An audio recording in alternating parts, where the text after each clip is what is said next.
Welcome to the Angels, Magic and Joy podcast. This podcast is for those who seek answers from above, guidance and magical inspiration. Immerse yourself in the realms of magic, angels, fairies, unicorns, dragons, and so much more. I'm Kirsty Jandrell, and I'm delighted to be here with you today. And I am Kate Lachman.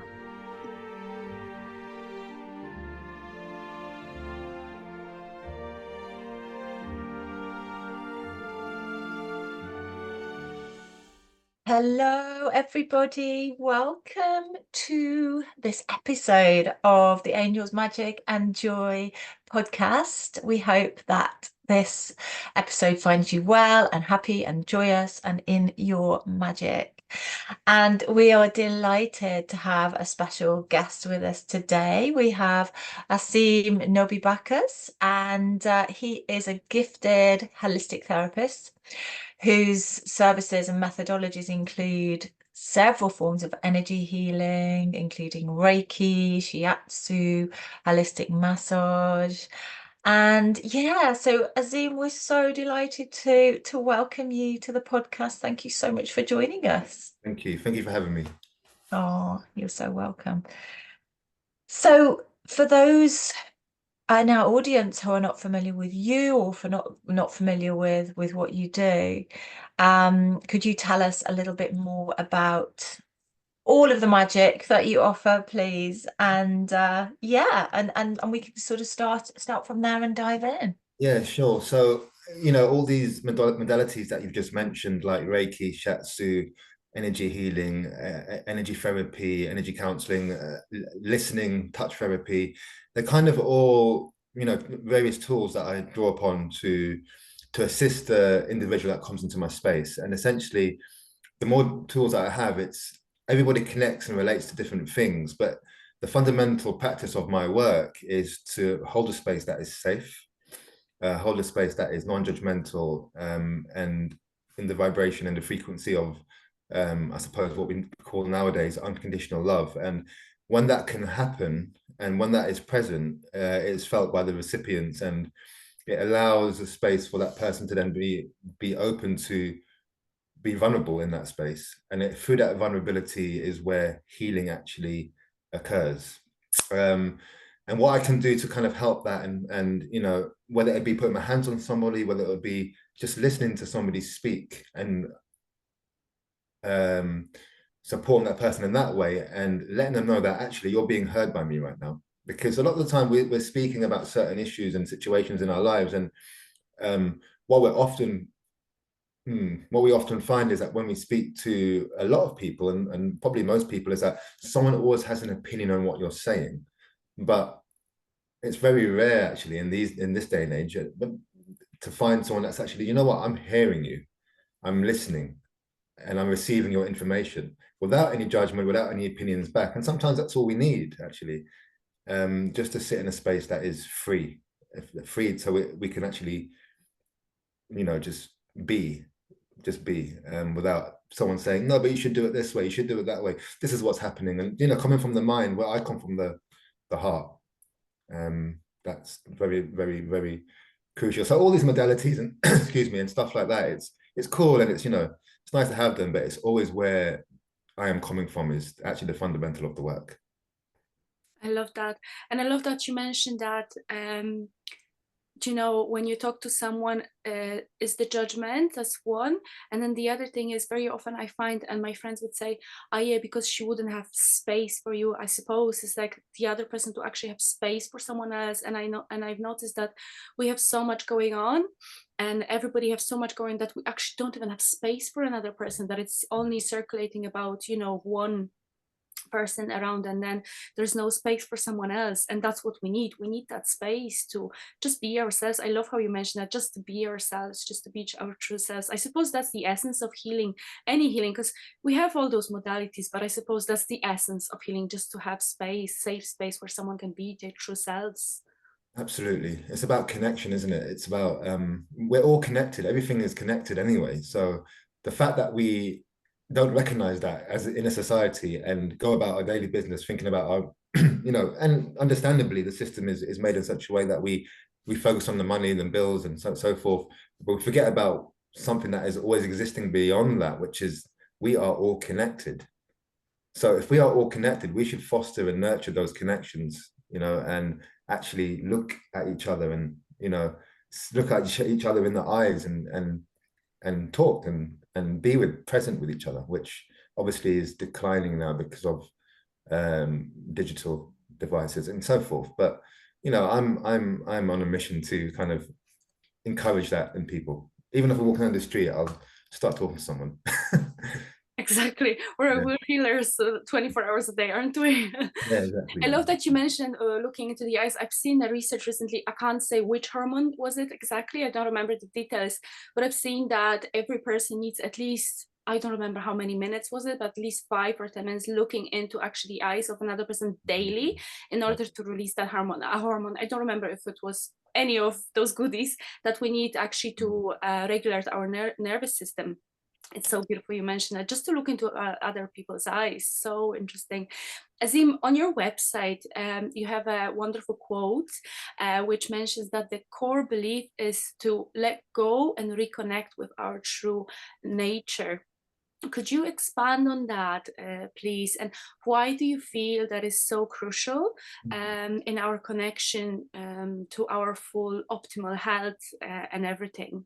Yeah, so there's two aspects there. There's excuse me, there's connection and there's letting go. And I'm going to just talk about those as a separate entities for now, but they actually come together quite nicely. So you know, this thing about letting go, it's really difficult because you know, I've seen a lot of therapists in my time go through this aspect of letting go and releasing and so forth. And we are conditioned in such a way that we hold on to things, you know, and you know, we have all these kind of possessions and materialism and stuff like that we have around us, which is cool. But when then that begins to affect our being and the emotional side, that if you know, some things come and things go, things come and things go, things come and things go. But if we kind of clutch onto those things, and I'm not talking about things, I'm talking about people as well. I'm talking about situations. I'm talking about anything. If we kind of clutch onto those things, the more we clutch onto those things that come, and if we own them, then actually there's room for us to be kind of affected negatively. So letting go is a topic which is really important, but we've not been taught how to do it. Actually, most of us haven't been taught how to let go. So it's all good and well and good me saying to someone, you know, just need to let go of that. Just need to let go of that. I've heard it. I said to people say it to me, just need to let go of that. So, but how? How do I do that? You know, and it's a learning process. We're learning to let go as we go through this life. You know, I kind of see life as like when we're kids, we accumulate so much stuff. We go through the education system, we accumulate belief structures, we accumulate so much stuff through our, you know, like inherit through our parents as well and through our generations. And it's like the second half of our life, we're kind of like stripping back and we're connecting with ourselves. So this is where connection comes in. And it's like, the more we let go, the more we can actually connect to our true nature. Our true nature is natural, a natural state of being, and it's flowing and it's accepting and it's allowing. You know, when people say kind of like the expression of, oh, I'm going out to nature this weekend, they kind of, even by that statement, nature has been treated as a separate entity. So it's like, when you're going back to when you're going out to nature to get a breath of fresh air, what you're actually doing is that you're reconnecting with yourself, because we are the intricate part of nature. We are not separate from nature, and we've kind of been taught that we are separate from this beauty that is constantly surrounding us. So when we go, you know, in the forest, in the hills, in the rivers, in the wherever it is, in the natural environment, what we're actually doing, we're becoming more peaceful because we've taken ourselves out of our modern day situations to realize where we've actually come from.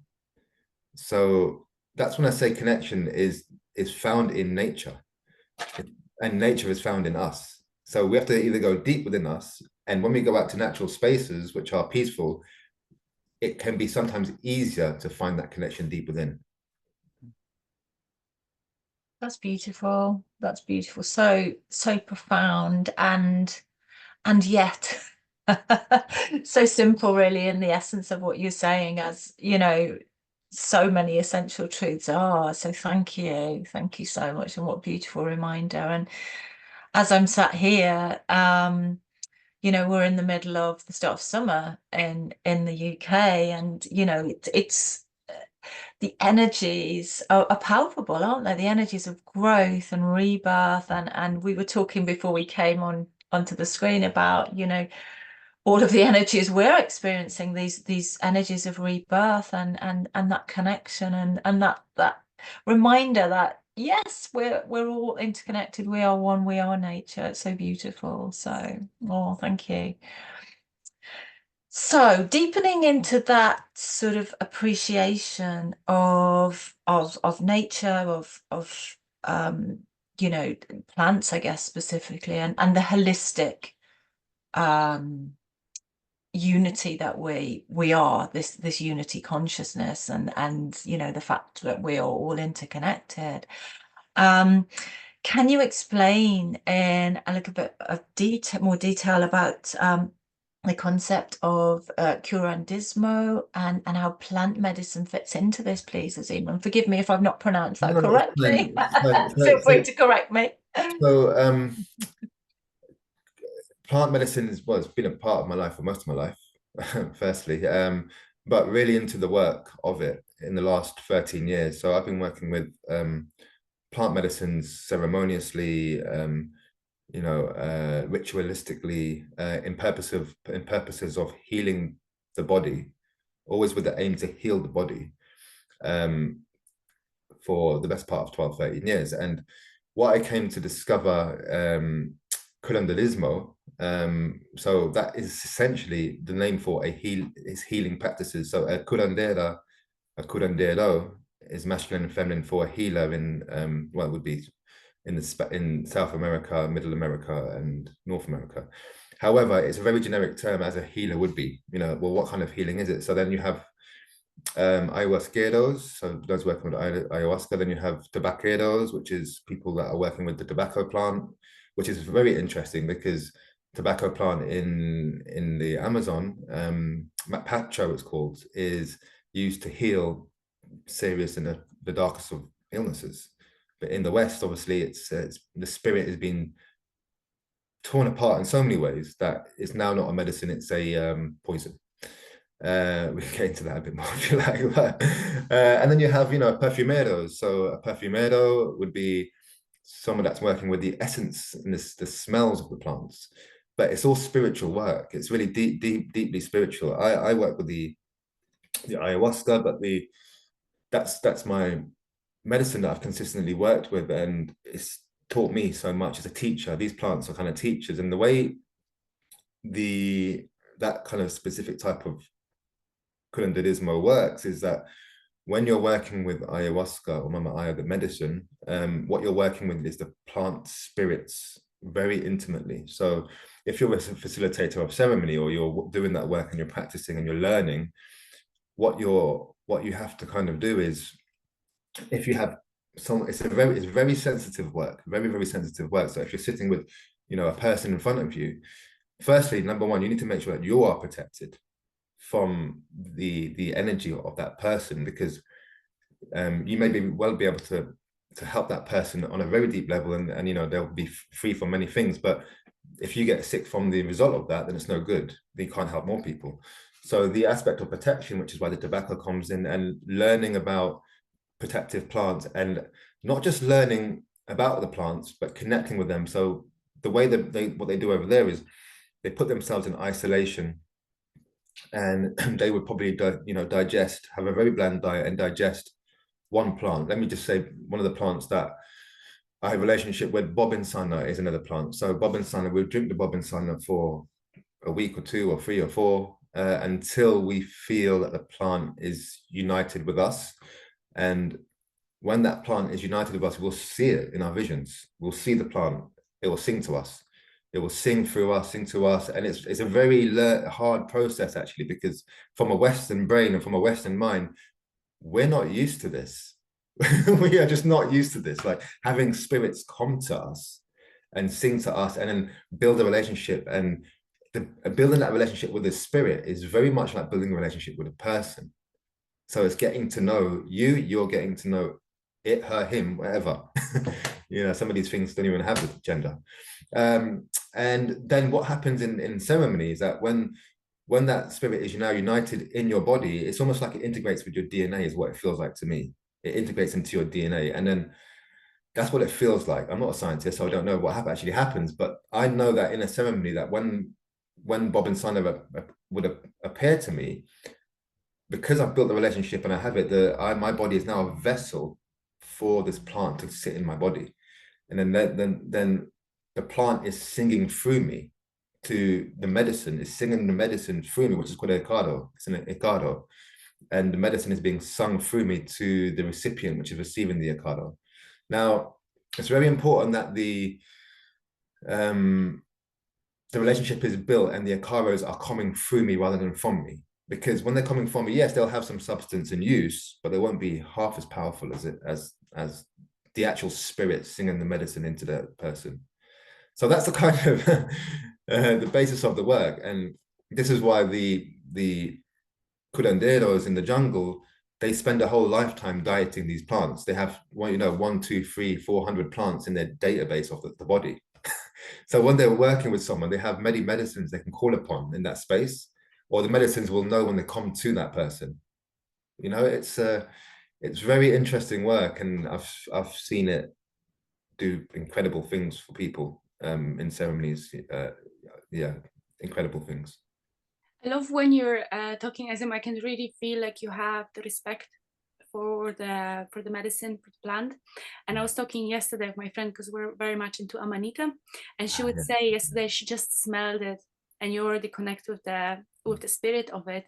And I would like to kind of dive in and ask you for maybe your advice, because I'm kind of in that world, you know, and I found that there's loads of people, facilitators, and very often I would feel they wouldn't have necessarily the respect, or they wouldn't be that clear vessel that is kind of ego based to hold space. Would you have any advice for people? Obviously, like, you recommend yourself, but if they're looking for, of course, I suppose whenever you're ready, it finds you, the teacher, you know, whenever you're ready, the teacher, it's just coming to you. But would you have any advice? Because I've heard and I've seen a lot that people would open that space, and then the results wouldn't be that great. And let's say I would even have people coming, you know, for angel healing, and I see things being open and not necessarily, you know, pleasant things, and being attached to them, or and so on. And I feel like it's due to being kind of maybe ego-based, however you know, describe it. How can people kind of feel if that person is right for them, to hold space for them? Obviously, like, the big respect, but you know, very often you can kind of, especially, you know, people who go for to be healed, they're kind of lost very often, and they don't have that full perception, they don't have that full connection with intuition. That's why they go to a healer. So would you have any advice, like, how can we know that this person is right for us and this is a safe space? Yeah, because you have loads of experience, I bet. No, yeah, and this is very common. I've experienced seeing people time and time again, actually, over the years, that have gone, even in the jungle, you know, they've come, because not everybody has best intentions wherever you go, you know. And use discernment, use great discernment, because just because you need healing doesn't mean that anyone that comes into your space, or that has the, you know, people seem to think that the medicine is in the plant, which it is 100%, but the medicine is not only in the plant, it's in the container, it's in the ceremony, it's in the space, it's in the facilitation, it's in everything. If that container is not strong, and if that container is not safe, and if that container is not protected, that the person sits in, then the medicine, it may be more detrimental to that person than of benefit. And I've seen it time and time again, where they've actually come to me and I was like, oh, okay, well, let me hold ceremony for you and try to remove whatever has become attached to you, or whatever. But I suppose it's a hard one, because I've been in that boat when I was, you know, very vulnerable and lost and confused. I needed healing and I was desperate to seek it. And, you know, I took myself to the Amazon, and that was the first thing I did. And fortunately, I found a good person. But I would say be very conscious about how they're speaking and what they're talking about, because it's usually the ones that talk a lot about how they can do this and how they can do that, and they can be quite pushy in saying you need to come, and people like that. It's it's like if they say firstly that they can heal you, that for a certain, stay away from that person. Stay away from that person, because that all sounds to me like ego based, because I can heal you, I can heal you, I. So it's for that person, it's not for you. It's if someone says to you, oh, let's share the space and see what happens, and let me try and help you. That's more of a thing I'd like to hear. Like, let's see what we can. Let's spend some time together. Like beforehand. Let's have a conversation. Let's go for a walk. Let's see where each other's at, because not everybody is for everybody. There might be one facilitator, and you just turned up, and then 5 minutes later you're doing a medicine with them. Like, there has to be an element of trust that is built before that even starts. Because if you don't have that element of trust, then how can you let the facilitator into your space, into your energy, to allow that person to actually help you? And this is a big thing, actually, because your energetic field just won't open up to that person if there's no trust. And how can you trust someone you've only met, in the last hour? And don't be afraid to walk away as well. Like, if you feel you spent time with this person and you've communicated with them, so I'm sorry, I don't feel that person. If that person is genuine and authentic, they will understand. They really will understand. Like, not everybody's for everybody. So I hope that's a kind of roundabout. Yeah, I absolutely love that. I feel like this should be like a disclaimer before everyone. Just make sure and just put it in the points. I'll put it in the points just to always remember myself, because even at this level, sometimes I would, sometimes, you get like, wow. And it's even in psychology, it's that effect of creating aura, and people like that can create a really beautiful aura in themselves, and you can be lured into that, but then the truth always comes out. So hopefully everybody gonna have beautiful experiences. And yeah, but then again, even if experience like that happens, I feel like it's always for a reason as well. So kind of on one hand, we'll be like, oh, always be careful, fear-based, oh, if that person's right. But at the end of the day, it's always worth it to open your heart and just try, because that's how we learn. There's one more thing I want to add, sorry. I completely agree with you, but stay away from ceremonies that have, like massive amounts of people. And I've heard and seen this, just be very wary of that, because it just sounds like a money trap, a money thing. I've heard people that be sat in a hall drinking ayahuasca with 40 people. I couldn't believe it when I heard it. Honestly, couldn't believe it. I was like, that doesn't sound safe to me. So yeah, we had that thing in Dublin. I'm not gonna say who or where, but my friend was like, we were supposed to organize a festival with them, and there was a man, but he was doing breath work. But still, you need a safe space, because it was quite, a powerful one. And then the organizers were like, okay, so for how many people? And he was like, oh no, just pack them up. We can have 100 or 200. Let's just pack them up. And when here, pack them up. Okay, now I know. Now you know what's behind. Coming back to this, holistic approach that you also have, Azim, obviously. Why do we need to look our holistic health more than ever? yeah. And do you have any tips, again, for people who would like to maybe start, and how to be more aware of their overall health, on the spiritual, emotional, physical levels, and where is that interconnection between all of them? Like, where is give us the solution, Asim. What would you like to talk about, those three interconnecting, and why is it so important now? Yeah, so mind, body, and spirit is one. And there's scientific research now to kind of evidence that. Mind, body, and spirit is one. And who talks about that? Gabor Mate talks about this quite a bit. And it just, when we go see, like a doctor, for example, or a GP, when we go into a practice, it's we're treating they're always treating the symptom of a cause, and very targeted into that one specific area. But if mind, body, and spirit is one, it means that the whole system that we sit in is connected. So, for example, in TCM, when you're working with acupuncture and Shiatsu, you're working with meridians. You can treat one part of the body, the foot, and you can treat that on the head. You know, it's just kind of knowing that. And a big part of what I do is educating people to this way of being and thinking, because because we're so used to targeting and having instant relief for that symptom, we're not actually addressing the issues. And that's fine. Not everybody will get to that, you know, and that's cool as well. But for those that are stepping into that, and those that are aware and starting to understand that there's more to their pain in the foot than meets the eye, there's more to the fact they can't raise their arm than meets the eye. You know, it's not just going to be about this. It's going to be about more time than none. It's going to be about trauma sitting in the body, or the way how our experiences have shaped our lives, and the belief structures that we have, which I suppose foster stagnation and lack of flexibility in the body. So when we have certain ways of being and we're not open to change, and we're not not receptive to change, and we're quite closed, and we've got a belief structure that we must stick by, then when we have those kind of things in the mind, then what that leads to is blocks. And those blocks in the mind then manifest into the body, as above, so below. What happens in the mind, so below.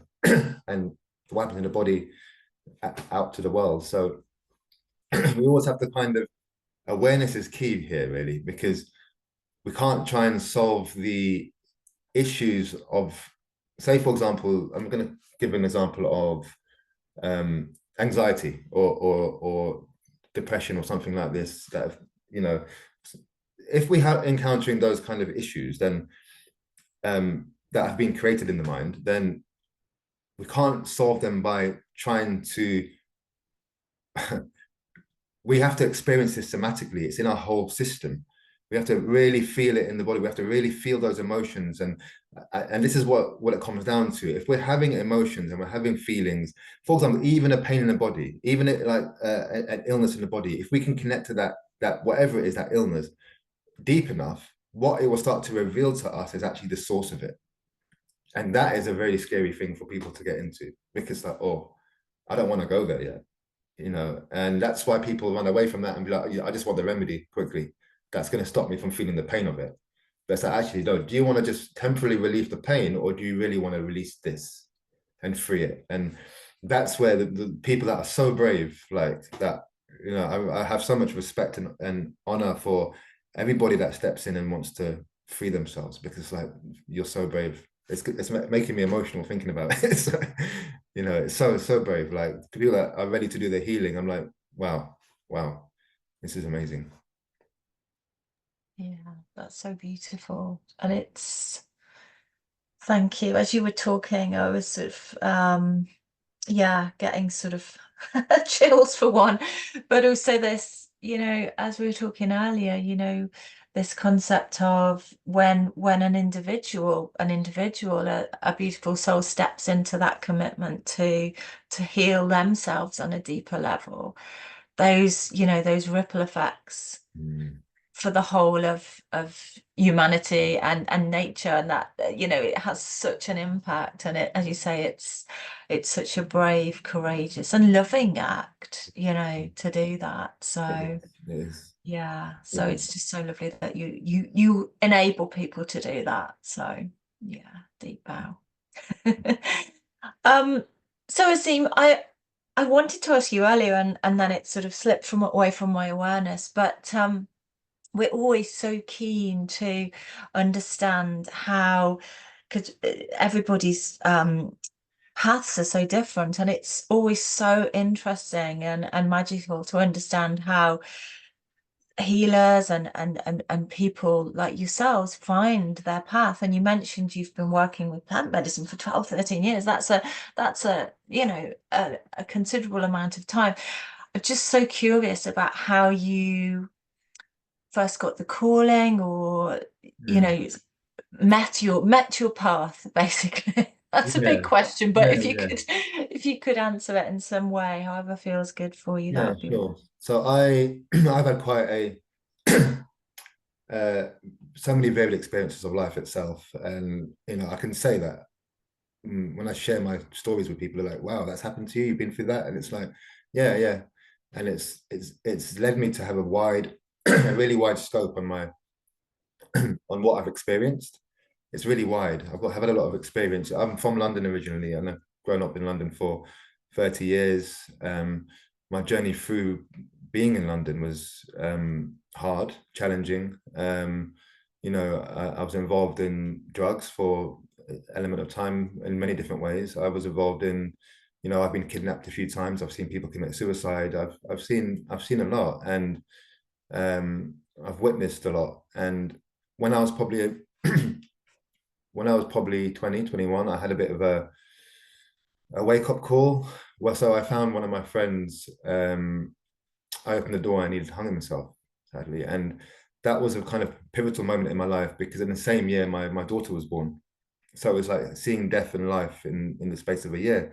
And as time proceeded after that event, I was still very much damaged, and still very much traumatized by my whole life, and very destructive, self-destructive. But I was kind of coming out of it, and I just had a deep urge to go into nature, go into a forest. And I caught a train out of London, and I went to like Ashridge Estate in Buckinghamshire, in the Chiltern Hills, that kind of area.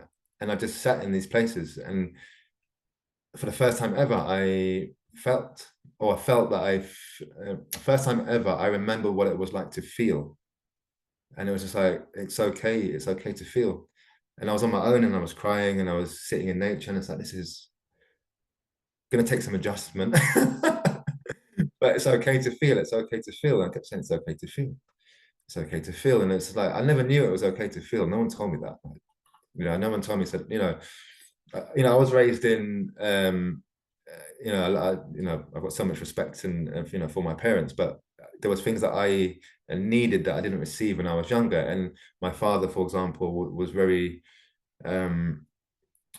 he was very survival mode. He came from a poor background in Mauritius, and he came over to England, and he was, I just need to work. He never really showed his emotion.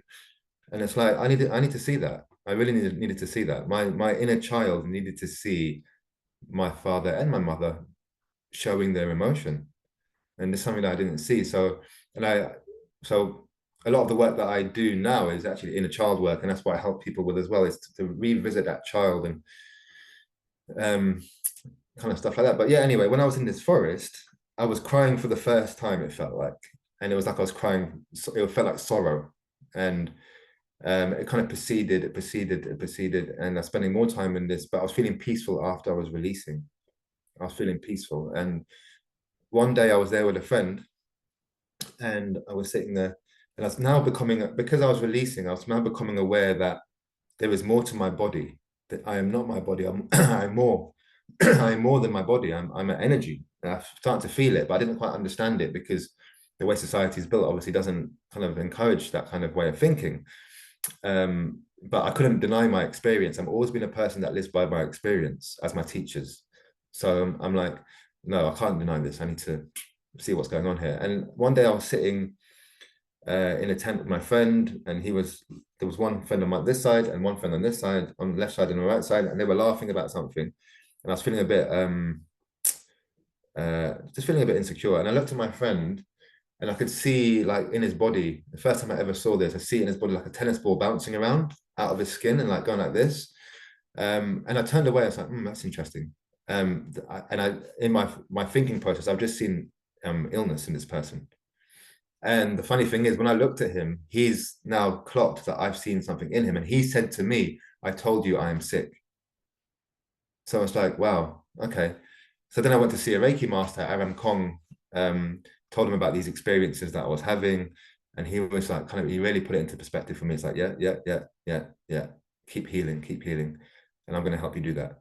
But what I kind of learned at this stage was, like, a healer is not someone that heals. A healer is someone that facilitates a space where I could go through my process. And that's what he did for me. And I was like, I was sitting in his space so much, like, and it was just, releasing. And he was kind of like tough love kind of healing as well. He wasn't fluffing it up. He wasn't, bells and whistles. It wasn't about the crystals. It wasn't about any of this. It was just about, I'm going to help you. and he really did. And I always have that energy from him in me. So, you know, and then I kind of carry that through. So that's where it all started, really. It was kind of like my own transformative process. And I really believe if I can do it, anybody can. Yeah. Thank you for being so candid and, you know, sharing that intimate story. That's beautiful, and how wonderful, you know, it makes that, you know, that connection with nature and the remembrance of you as part of that, you know, just so palpable. So thank you. That's beautiful. That's lovely. Thank you. So yes, now this is one of our this is one of our stock questions, Azim, that we can't resist. We can't resist asking our beautiful guests. Hmm. And I'm sure you have loads, but do you have any particularly magical experiences that you'd like to share with our listeners, with us, or anything angelic, or whatever you feel inspired to share? I'm sure there's lots, but I've got so many to draw upon. I don't really know where to start. I mean, you know, having worked with, you know, medicine quite deeply for the last 13 years, and you know what, I'm just going to draw upon one of my recent experiences. So I was sitting with medicine a few months ago, alone, and then during this ceremony that I held for myself, it was really interesting because the reason why I'm kind of using this story because I've talked about my father in this podcast, and I think we talked about divine masculine, didn't we, at the start of this conversation, and divine feminine, and this event really has helped me to step into it even further. And I was sitting there in this ceremony, and before anything even started or happened, he was, my father passed away 5 years ago, but he was there in front of me, sitting on the sofa. So I thought I was doing the ceremony alone, but I obviously wasn't. And I could see his spirit opposite me, and I could see the indentation on the sofa. I could see him moving around and stuff like that. Okay, this is interesting. So when I was, you know, going in my process, and I was purging into the bucket as we do, he came along and he sat down next to me, and he put his hand on my back, and then he kind of said to me like, I'm here. Just like he was acting in a way that he would never would have acted in a physical form. So obviously he's evolved since going, and he kind of said, I am proud of what you are becoming. And that kind of like just made me really emotional. I was like, oh, okay, wow. And then the funny thing is, he went away then and he sat back down. But when I started, because when I was singing the cardos throughout the thing, so I was singing to him as well and singing to me at the same time, and I was singing to him, and then I was able to then communicate to him in that space how grateful I am for him, which is something that I would have never been able to communicate in the physical form. At least I would now, because I've had that lesson, you know what I mean? But it was like a block had just been removed from me. And then as soon as that happened, I just see all my ancestors in front of me, all of them, going back hundreds and thousands of years. And I thought, wow. And then it kind of, when you're kind of shown that kind of thing, it's like they are here with me all the time. My father, those that came before him, those that came before them, they're here with me, in me all of the time. So what that means is that the way I behave, the way I act, the way I think, the way I conduct myself in life is very important, because it's not just me, it's everybody that came before me and everybody that will come as well. So I must kind of, no matter how hard it is, kind of always do the right thing. No, it's a great lesson. I think you've mentioned the singing, and I would like to kind of ask you more about the art and music. Could you expand? I know it's a big one, but could you expand more, especially in a healing journey? Like I'll be blocked for years, and then the art, when it kicks in, it's such a powerful tool. And obviously you're using that. Could you expand more about your journey, like how it started, maybe how it evolved over time as well? And how you're using it now, or how it comes, and what is it all about? Yeah, so again, my journey coming from London was I was a graffiti artist for many years, and I still am. I do graffiti art. I did it illegally in London to the point where uh, I think I mentioned to you, Kate, I was got into quite a bit of trouble for it. I went to prison for this, and when I was on national TV and all sorts. And this was a kind of expression of myself at the time, which was necessary for me to do because I didn't know any other way. I had no other outlet, and this was the way it was. And it was also part of belonging to a community as well, which I needed as well. So that was kind of like my art was never with a paintbrush. It was never with like a pencils drawing or anything like that. It was purely urban. And um, as time progressed, it was always been a part of me, and I stopped doing it for years. And I think since COVID, I started picking up spray paint again. But to produce things legally. So you go to different places with different walls and really produce something and get back into that kind of energy of creation that I have not tapped into for years. And since I started doing that, it's like, wow, like, and I carried on doing it and I carried on doing it. And now it kind of, then I've started to get canvases and started to get paintbrushes out and start to get like, I've never ever done this before.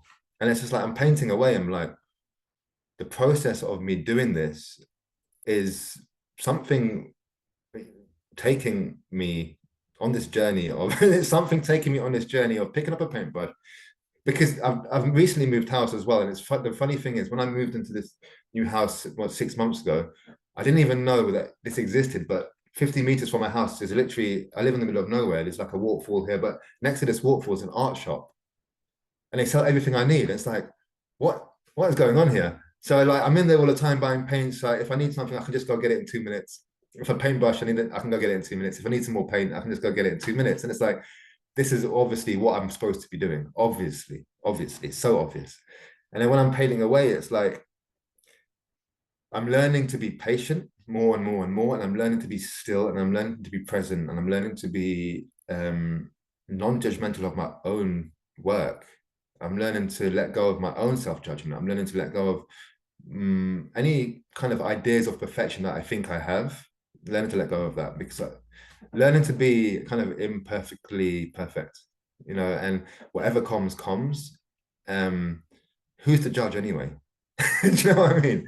Who's the judge anyway? So any kind of expression of art that I feel I've got such a deeper appreciation for anything that I see that somebody has created, whether it be like a building, whether it be, a painting, whether it be, it's just like everywhere I look, and obviously nature, the beautiful creation of nature as well. Oh, that's beautiful. That's spirit going. Yeah. Seem you need to be creative. You need to be expressing your beauty through. Oh, lovely.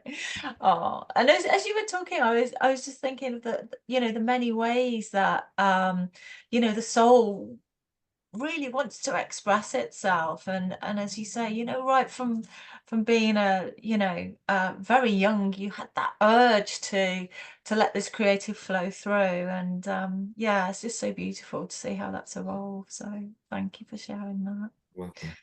Beautiful. So I think we are at our end. I feel like we could talk for hours more. Yeah. But Yeah, we I could. feel the same, but I suppose it's the time for wrapping up. And Azim, to conclude, how can people get in touch with you? How can we find you? How can we get in touch with you if we want more nuggets for you from Yeah, you? sure. So my business is called Moksha, Moksha, Holistic Therapies. If you type that in Google, I'll come up, Moksha Holistic Therapies. But I'm contactable, and my phone number will be there, so I'm always open to take a call from somebody or speak to somebody. My door's kind of open. And my Instagram is what I probably use the most of, and what people contacted me with the most of is Moksha, Moksha _holistic _therapies. So that's another way to get in contact with me.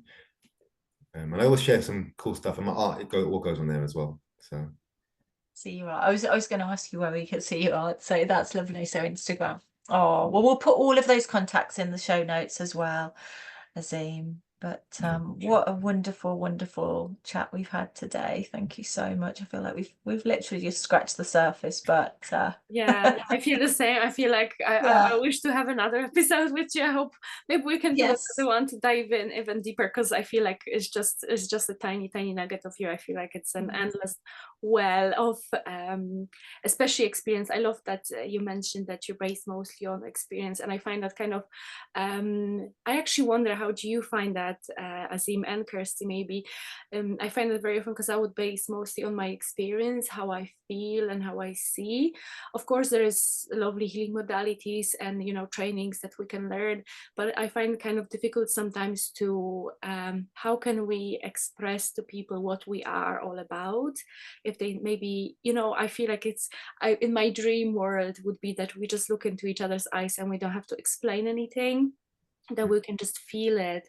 And I wonder, how do you guys find it with, you know, expressing who you actually are to people who seek support? It's difficult, isn't it? Like, I'm dropping the bomb at the end, no mind me. It's like, you know, when someone asks you, what do you do? I hate that question. It's like, well, I do many things. So it's like, you know, I can have a 2-hour conversation about what I do, you know, like we have now, like an hour conversation. But yeah, it's a difficult one. And what I kind of say is, what I said at the start of this conversation is that I create a space for people to be better. That's kind of the bottom line. It's all about your health, mental, spiritual, and physical health. That's always the fundamental and the aim for me. It's not really, you know, with the work that I do, people have like a lot of kind of, you know, out of body kind of experiences, which are cool and stuff like that. And they're amazing and they're bonuses, but it's all about being human now, being human, fully embodied in this body now. And how can I help? Because when that's full connection. That's what full connection is. Because when we can be like that, we're here to experience right now. And that's what I kind of want to, that's what I tell people. It's all about health, all about health.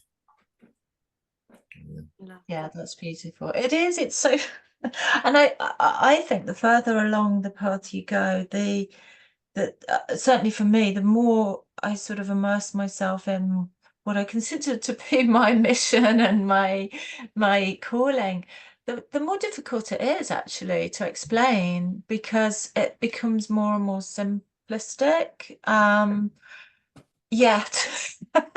So yeah, I totally agree. I think for me, it's about facilitating that space for people to remember who they are at their very essence, and to remember that divinity within them as well. That, as you mentioned, you know, we've talked about the interconnectedness, and it's just help people strip back all the stuff that they don't need, so that they can just, as you described, sitting in that forest, you know, and coming back to that essence, that beautiful essence of self, really, and that interconnectedness.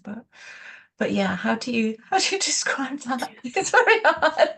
I don't think we need to. I think we just have to be, and the vibration will take, the energy that we kind of flow with will just it'll just happen. And you know, that's what way it works, isn't it? Through flow, allowing.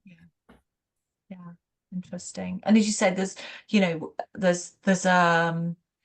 there are healers and facilitators for everybody, you know, and no one size fits all. So thank goodness. How boring it would be if that was true. Thank you so much, Azim and Kirsty. I feel like that's a lovely conclusion at the end, and I hope we're going to meet again for more chats. I'm really already looking forward to it, to dive in even deeper, and we're going to put all of your details in the show notes underneath anyways, if anyone would like to get in touch with you, Azim. And yeah, thank you so much. Thank you. Thanks, Azim. Thanks, Kate. Thank you, everybody. Bye.